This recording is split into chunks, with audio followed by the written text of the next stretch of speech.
एकीकडे धुलिवंदन मोठ्या उत्साहात साजरा होत असताना या महिलेनं एक टोकाचं पाऊल उचललेलं आहे आणि यामुळे कुटुंबियांना धक्का बसलेला आहे।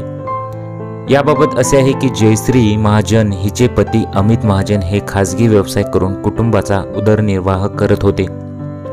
दरम्यान धुलिवंदन निमित्त गल्लीतील मुले रंग खेळत होते, तर दुसरीकडे मुक्ताईनगर तालुक्यातील चांगदेव येथे जयश्री महाजन यांचे पती व सासरे हे एका धार्मिक कार्यक्रमासाठी त्यांच्या नातेवाईक परिवारातील सदस्यांसोबत सकाळीच निघाले होते।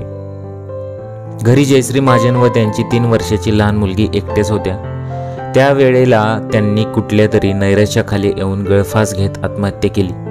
त्यांची 3 वर्षाची लहान मुलगी रडायला लागली तेव्हा शेजाऱ्यांना आवाज आला। त्यांनी घरात डोकावून पाहिले असता ही घटना उघडकीस आली। त्यांनी कुटुंबीय व नातेवाईकांना ही घटना सांगितली। दरम्यान जयश्री महाजन यांना शासकीय वैद्यकीय महाविद्यालय व रुग्णालयात दाखल केले असता तेथे वैद्यकीय अधिकाऱ्यांनी तपासणी अंतर्गत त्यांना मयत घोषित केलं। यावेळी कुटुंबीय व नातेवाईकांनी एकच आक्रोश केला।